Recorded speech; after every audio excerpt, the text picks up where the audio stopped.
Kumusta sa lahat? Ako si Dr. Maria Santos. Ngayon ay susuriin natin ang paksang malamig na puting pulbos para sa kung ano ang malakas sa ika-60 araw ngang ika-60 na buwan. Magino, hayaan ninyong maksimula ako sa isang bagay na maaring ikagulat ninyo. Ang mismong puting pulbos na tahimik na nakatago sa inyong aparador sa kusina, isang bagay na maaring ginamit ninyo sa pagbaba ke, tinapay o paglilinis ng inyong lababo, ay maaring makatulong na may bali ang mas malakas, mas matigas na tayo pagkatapos ng EDA ng pulo. Oh, ang pinausapan ko ay baking soda. Ang hamak na gamit sa bahay na inyong napabayaan sa loob ng mga dekada. Karamihan sa mga lalaki ay hindi inakala na maari itong makaapekto sa kanilang pagganap sa kwarto. Ngunit ang agham sa likod nito ay kapwa nakakagulat at makapangyarihan. Ako si Dr. Maria Santos. Ako ay isang profesor ng urology at isang espesyalista sa kalusugan ng kalalakihan na may mahigit 30 taong karanasan sa paggamot sa mga lalaking tulad ninyo. Inilaan ko ang aking buhay sa pagtulong sa mamata, tandang lalaki na ibalik ang kanilang sigla, bawiin ang kanilang kumpiyansa, at muling matuklasan ang intimasya kahit na inakala nilang tapos na ang kanilang pinakamahusay na mga taon.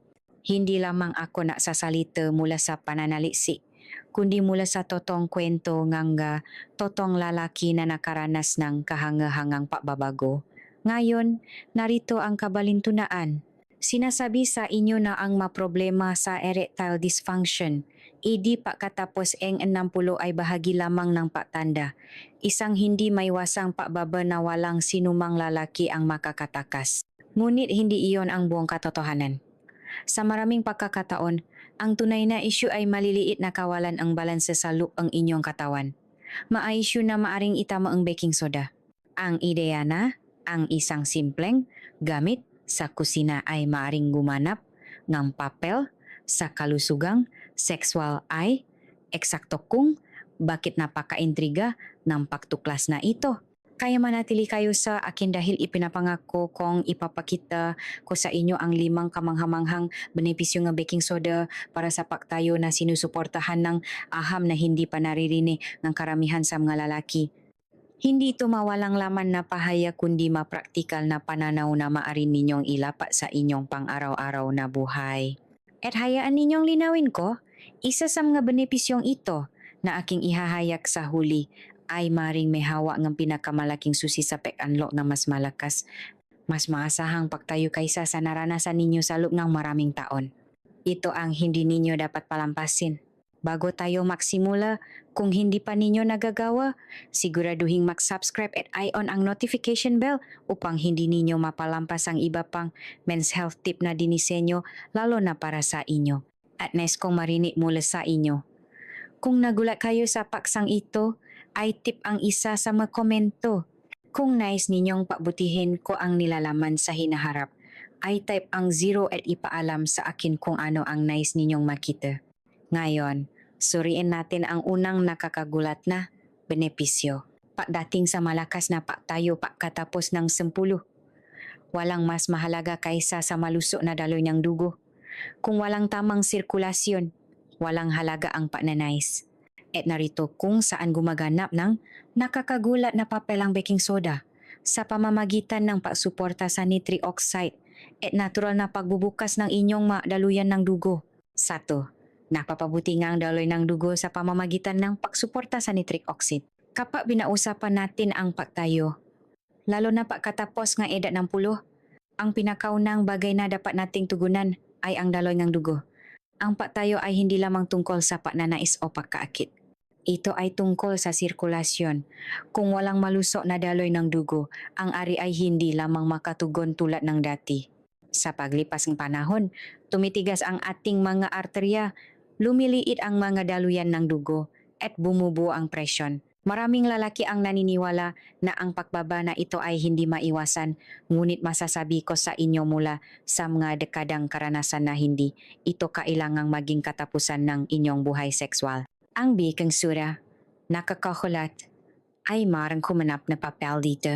Isa sa mga natatanging katangian nito ay ang kakayahan nitong bawasan ang kasiman sa dugo na lumilihang isang kapaligiran kung saan ang madaluyan ng dugo ay mas relax at bukas. Kapag ang inyong madaluyan ng dugo ay nag-relax, ang nitric oxide, ang natural na kemikal na mensahero na ginagamit ng inyong katawan upang mag-trigger ng pagtayo ay gumagana ng mas epektibo. Isipin ang nitric oxide bilang ang spark plug na nagpapagana ng makina at ang baking soda bilang ang panlinis na nagpapanatili sa spark plug na hindi barado.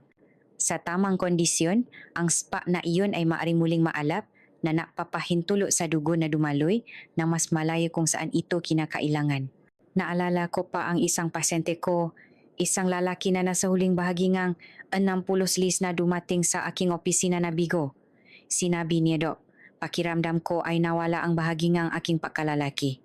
Sinubukan niya ang mga tabletas na may hindi komportableng epekto at naramdaman niyang mas nawawala ang kanyang kumpiyansa sa bawat pagkakataon.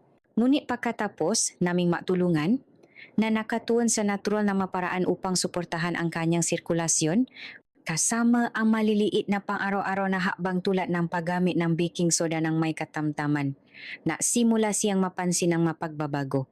Ang unang pagkakataon na sinabi niya sa akin na nagising siyang may morning erection muli na puno ng luha ang kanyang mamata.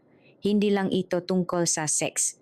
Ito ay tungkol sa pakiramdam na buhay, pakiramdam na may kakayahan, pakiramdam na buo.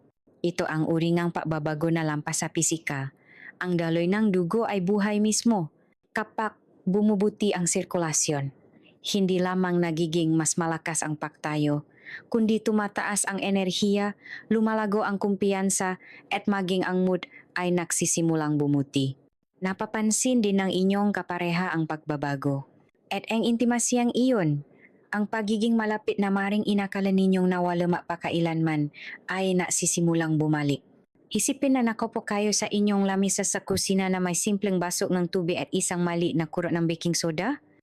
Hindi kailanman naghihinala na ang ordinaryong gawaing ito ay maaring makatulong na gisingin ang natural na kakayahan ng inyong katawan na mag-perform. Iyan ang kagandahan nito. Isang bagay na napakaliit, napakahamang ay maaring mag-unlock ng napakahalagang bahagi ng inyong kalusugan. At tandaan, hindi ito tungkol sa agarang himala. Ito ay tungkol sa unti-unting pagbibigay sa inyong katawan ng kondisyon na kailangan nito upang gumana tulad ng kung paano ito dinisenyo. Bawat habang tungo sa mas mahusay na daloy ng dugo, isang habang tungo sa pabawi ng inyong sigla. Para sa malalaki na mahigit ng 10, nangangahulugan iyon ng higit pa sa intimasya. Nangangahulugan iyon ng kalayaan, dignidad, at ang tahimik na kumpiyansa ng pagkaalam na ang inyong katawan ay gumagana pa rin para sa inyo, hindi laban sa inyo. Ngayon, habang ang daloy ng dugo ang pundasyon ng malakas na pagtayo, ito ay simula pa lamang ng kwento. Dahil ano ang pakinabangang mas mahusay na sirkulasyon kung ang pagkapagod ay nakalis pa rin ng inyong stamina. Iyan ang dahilan kung bakit ang susunod na benepisyo ng baking soda ay maaring masorpresahin kayo. Ito ay tungkol sa pagtagal, pagtulak lampas sa pagod, at pagbabalik ng uri ng tibay na inakala ninyong sa mga mas batang lalaki lamang. 2. Napapababa ng pagkapagod at napapataas ng stamina. Kapag ang isang lalaki ay umabot sa kanyang 60 asi, isa sa mga pinaka-frustrating na pagbabago na kanyang kinakaharap ay ang pagkawala ng stamina. Hindi lamang ito tungkol sa pagkakaroon ng pagtayo.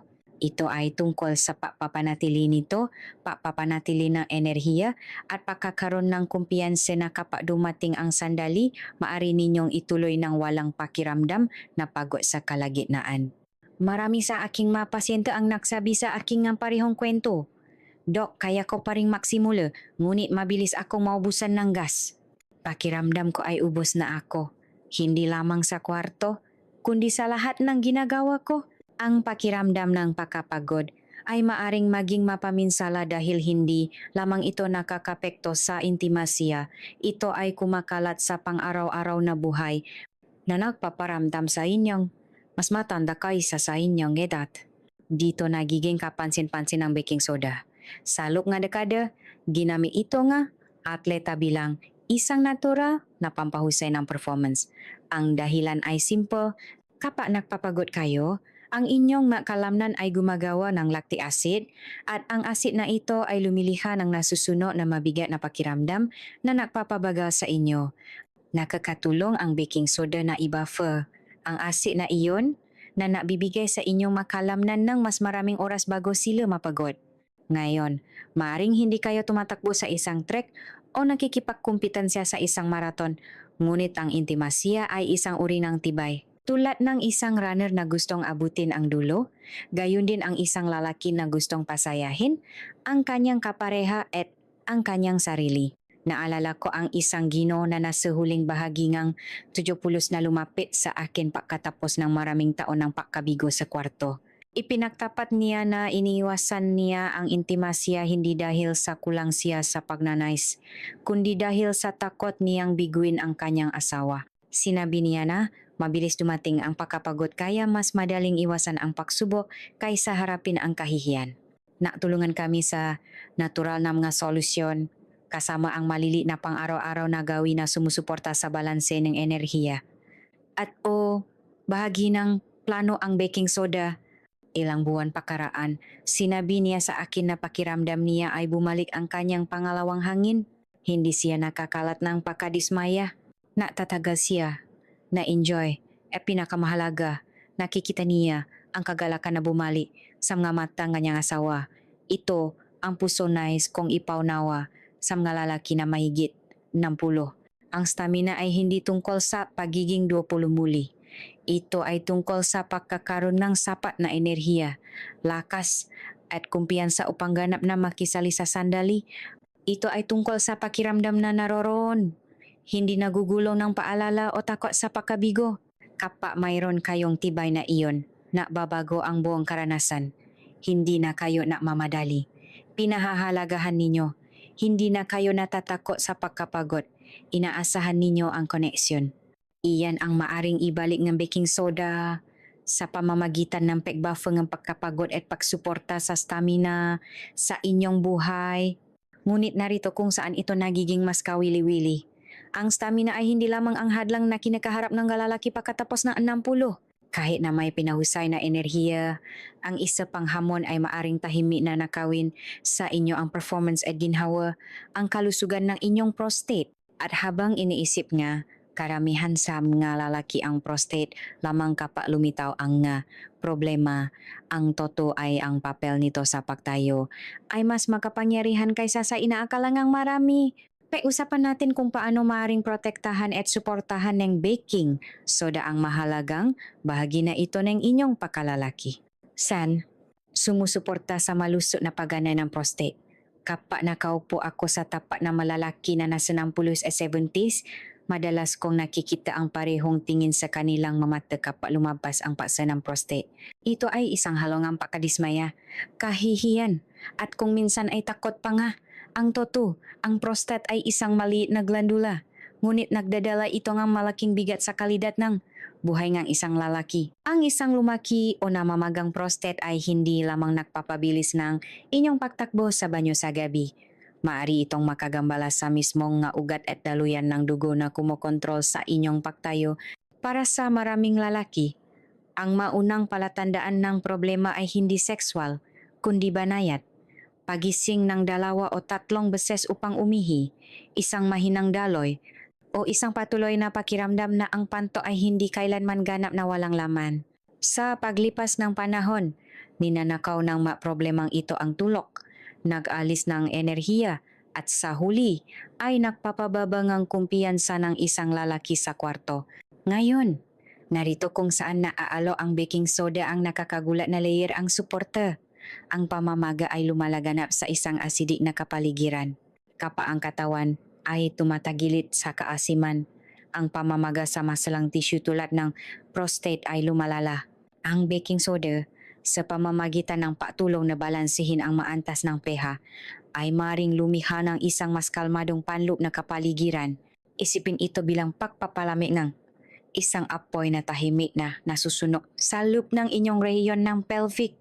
Kapag bumaba ang apoy ng pamamaga, ang prostate ay maaring gumana ng mas maayos at ang presyo na inilalagay nito sa mga nakapaligid na istruktura ay nagsisimulang humupa. Naalala ko ang isa sa aking matagal ng pasyente, isang retiradong guro na nasa kalagitnaan ng pulos na lumapit sa akin na nagrereklamo ng higit patungkol sa kanyang magabing walang tulog kaysa sa kanyang pagtayo. Sinabi niya na halos hindi niya matapos ang isang gabi ng walang ilang beses. Napagpunta sa banyo at bilang resulta, nagising siyang pagod at irritable. Ang hindi niya napatanto ay kung gaano kalapit na nakaunay ito sa kanyang kalusugang sexual. Natulungan kami sa mga pagbabago sa pamumuhay at nasimula siyang isama ang isang maliit na halaga ng baking soda sa tubig bilang bahagi ng kanyang pang-araw-araw na gawain. Sa loob ng ilang linggo, napansin niya na mas mahimbing na siyang natutulog at nagising na may mas maraming enerhiya. Ngunit ang tunay na ikinagulat niya ay naksimula siyang makaranas ng kusang patayo muli. Isang bagay na inakala niyang nawala na mapakailanman. Ang kanyang kwento ay isa lamang sa marami na nagpapaalala sa akin kung gaano kalalim na makakaunay ang kalusugan ng prostate at ang siglang sexual. Ito ang dahilan kung bakit hinihimo ko ang lalaki na huwag maliitin ang prostate. Hindi lamang ito tungkol sa ginhawa. Ito ay tungkol sa pagkalalaki, tungkol sa mismong esensya ng inyong pagganap sexual.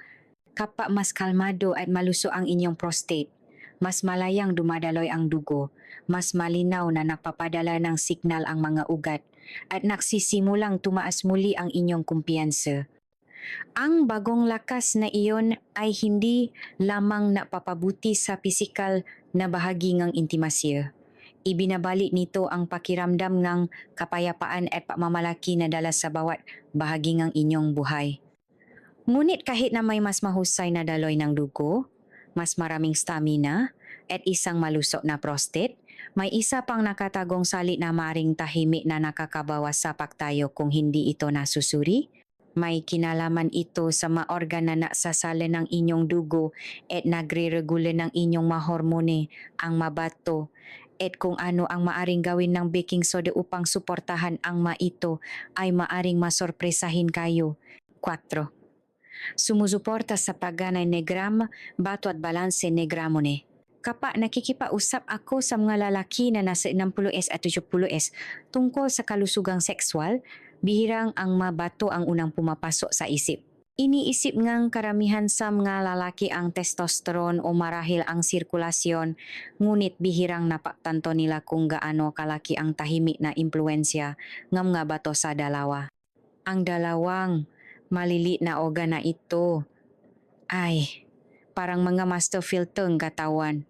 Nililinis nila ang dumi, nagre-regulin ng galikido, at nakpapanatili ng masalang balanse ng mamineral na kinabibilangan ng inyong makalamnan, ugat at hormone.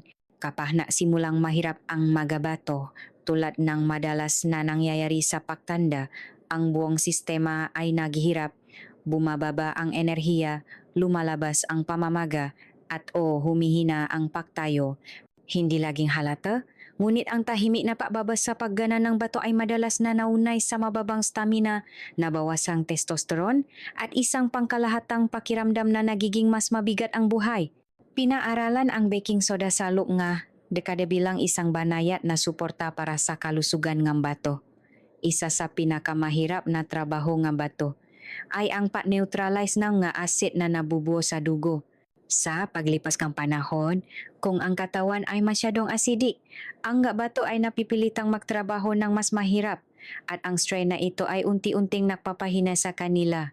Ang isang maliit na halaga ng baking soda ay maaring makatulong na i-buffer ang acid load na ito na napapagaan ng presyon sa mabato upang mas epektibo silang gumana. Isipin ito bilang pagbibigay sa mga labis na nagtatrabahong organ na ito ngang tulong, isang pagkakataon na makahinga pagkatapos ng maraming taon ng serbisyo. Kapag suportado ang mabato, nararamdaman ng buong katawan ang benepisyo. Madalas kong iniisip ang isang lalaki na nasa huling bahagi ng 60 SSS na lumapit sa akin na nagrereklamo ng pagkapagod higit sa lahat. Sinabi niya, Dok, pakiramdam ko ay kalatkat ko ang aking sarili sa bawat araw. At sa gabi, wala na akong natitira. Ipinakita ng kanya maresulta sa lab na mayroon siyang banayat na stress sa bato at ang kanyang testosterone ay mas mababa kaysa sa dapat. Nagtrabaho kami upang suportahan ang kanyang nga bato ng natural kasama ang nga pagbabago sa pagkain at maingat na paggamit ng baking soda. Ilang buwan pakaraan na ulat siya na may ngiti na hindi ko pa nakita dati. Sinabi niya sa akin na bumabalik ang kanyang enerhiya, bumaba ang pamamaga sa kanyang nabukong-bukong at sa kanyang pagtataka, napansin niya ang mas matigas na paktayo, bumuti ang antas ng kanyang hormone, mas malalim ang kanyang tulog, at sinabi sa kanya ng kanyang asawa, napakiramdam, niya ay bumali ang kanyang asawa. Ito ang sandali na napapaalala sa akin kung bakit ang isang bagay na simple tulad ng pabalanse ng kemikal na composition ng katawan ay maaring gumawa ng napakalalim na pagkakaiba. Malinaw ang connection. Ang mas malusog na mabato ay nangangahulugan ng mas mahusay na balanse ng hormone, mas matata na testosterone, at pinahusay na sirkulasyon. Kapag ang mapiraso na iyon ay makakasama, ang katawan ay muling nagiging handa para sa intimasya. Hindi ito tungkol sa pahabol sa kabataan. Ito ay tungkol sa pagbabalik ng balanse upang muli ninyong maramdaman ang inyong sarili. Ang isang lalaki na may matata na hormon at malalakas na bato ay isang lalaki na may lakas na harapin ang bawat araw at ang sigla upang ganap na ibahagi ang kanyang sarili sa gabi. Ngunit gaano man ito kalakas, hindi pa tayo tapos. Dahil lampas sa dalawang dugo, stamina, kalusugan ang prostate at suporta sa bato, may isang huling benepisyong baking soda na nagtatali sa lahat. Ito ang nakatagong susi sa pagbabalik hindi lamang ng pagtayo, kundi ang malalim na kumpiyansa na dumarating kapag ang inyong katawan ay muling nakaramdam ng buo at iyan mismo ang ating susuriin sa susunod. 5. Ibinabalik ang kumpiyansa sa pamamagitan ng natural na kimika. Kapag pinausapan natin ang pagtayo, karamihan sa mga lalaki ay nakatuon sa pisikal na bahagi, daloy ng dugo, testosterone, ugat. At habang ang lahat ng iyon ay mahalagang piraso, ang tunay na nagtatali sa lahat ay ang panloob na kimika ng katawan.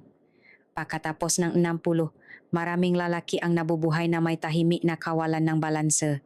Ang mga asid ay nabubuo, ang pamamaga ay nagtatagal, at ang katawan ay nakakaramdam ng hindi maganda. Maaring hindi ninyo agad mapansin, ngunit sa pahlipas ng panahon, lumilitaw ito sa mga paraan na pinakamahalaga, mababang enerhiya, walang pahinga na tulog, pagiging irritable, at siyempre, mas mahinang pagtayo.